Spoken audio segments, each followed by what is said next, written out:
Eto na nga mga chong, marami tayong basketball updates. Coach Tim Cone ay nagpaliwanag nga ito patungkol sa kanyang limitadong 12 players. Gilas Pilipinas, nakaalis na ng bansa, lumipad na papuntang Europe. Kagabi nga mga chong ay nakaalis na ang ating national team. Lumipad na nga sila papuntang Turkey para sa kanilang magiging tune-up game kontra sa Turkey at bansang Poland. Mamamalagi nga dyan ang Gilas Pilipinas ng 5 araw. Una nilang makaka-tune up game ang host country na Turkey, June 27. Bukas na nga yan. Diyan pa lang ay mapapasabak na ang Gilas Pilipinas dahil naglalakihan nga yung kanilang mga players. 6'7" nga ang average height ng Turkey players. Kaya naman, malaking challenge yan para sa ating national team. At the same time, ay mas mafafamiliarize nga yung Gilas Pilipinas players na malalaki ang kanilang makakaharap. Sa darating naman na June 29, ang huling tune-up game ng ating national team kontra sa number 15 world ranking na Poland. Di hamak na mas malakas itong Poland kumpara sa Turkey. Kaya naman, dito talaga masusubukan ang ating national team kung kakayanin nilang makasabay sa European teams. Mas malalaki at skilled nga yung mga player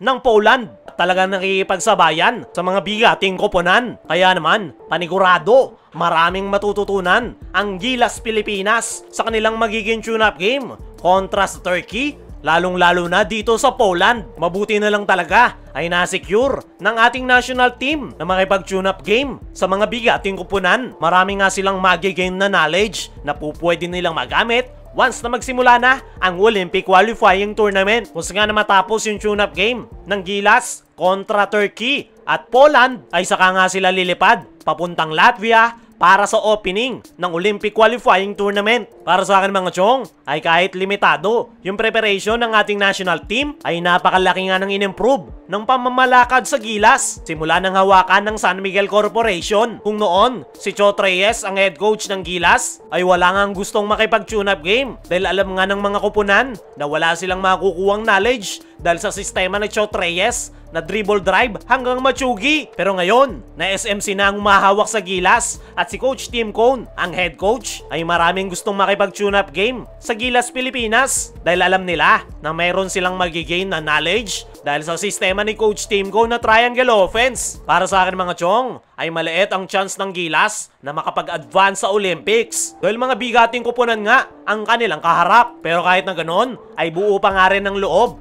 ng Gilas Pilipinas at hindi nga binababa ni Coach Tim ang kumpiyansa ng kanyang mga players. Nasabi na nga ni Coach Tim sa kanyang mga naging latest interview na hindi sila basta-basta magpapatalo. Ibibigay nga daw nila ang best at makikipag-compete. Kahit maliit nga daw ang chance na mananalo sila, ay meron pa rin chance na makukuha nila ang panalo. At ang maliit nga raw na chance na yan, ang kanilang focus sa ngayon. Speaking of Coach Tim Cone, ay nagpaliwanag nga ito patungkol sa kanyang limitadong 12 players. Nitong mga nakarang araw nga mga chong, ay dinumog ng kritisismo si Coach Tim Cone kung saan sinasabi ng karamihan na hindi daw alam ni Coach Tim ang consequences ng limited players sa Gilas Pilipinas matapos mabigo ang ating national team na makahanap ng papalit sa injured na gwardya na si Scottie Thompson. Pero pinatunayan nga ni Coach Tim na mali ang kritisismo sa kanya matapos nilang talunin ang Taiwan Mustangs sa tune-up game. Ipinaliwanag rin ni Coach Tim Cone na ang 12-man pool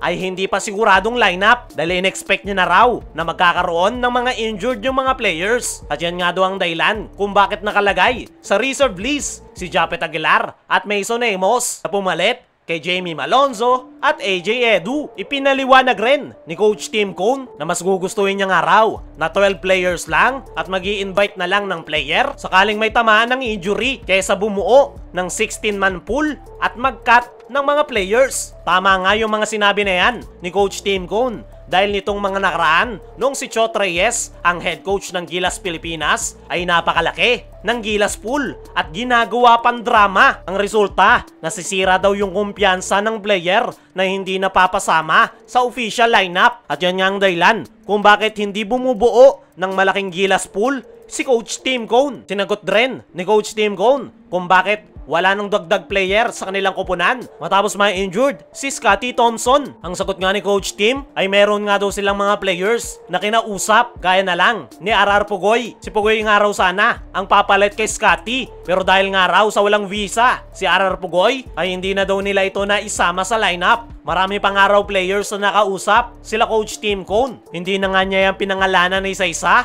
pero yung problema raw ay pare-parehas. Walang visa at mayroong family issue. At ayon nga sa mga source, isa sa kinausap nila Coach Tim Cone ay si Matthew Wright. Pero dahil nga daw sa expire na ang visa ni Matthew Wright, ay hindi na rin ito na isama sa Gilas lineup. Sa ngayon ay 11 players lang ang maglalaro para sa ating national team ngayong Olympic qualifying tournament, at hindi nga yan nakikitang issue ni Coach Tim Cone dahil aminado nga raw siya na 8 to 9 players nga lang daw ang kanyang ginagamit every game. Kaya naman, hindi niya nga daw ramdam na kulang yung kanilang lineup. Sa sinabing dahilan ni Coach Tim Cone kung bakit hindi na siya magdadagdag sa Gilas lineup ay dahil sa kanyang sistema na triangle offense. Ayon nga mismo kay Coach Tim, tanungin nyo na lang daw si Mason Amos. Hirap na hirap nga daw ito na makuha ang triangle offense dahil ito nga raw yung pinakabago sa kanilang lineup. Si Mason Amos pa nga lang daw ay hirap na silang mag-adjust na iisang player lang. Ano pa kaya daw kung dalawang player ang hindi nakakaalam ng kanyang triangle offense? Kaya minabuti ni Coach Tim na 11 players lang ang maglalaro para sa paparting na Olympic qualifying tournament. Alam nga raw ni Coach Tim ang consequence ng 11 players sa kanyang lineup, pero hindi nga daw niya yan mararamdaman. Kayo mga chong, ano masasabi nyo sa 11 players ng Gilas? I-comment mo lang dyan sa ibaba.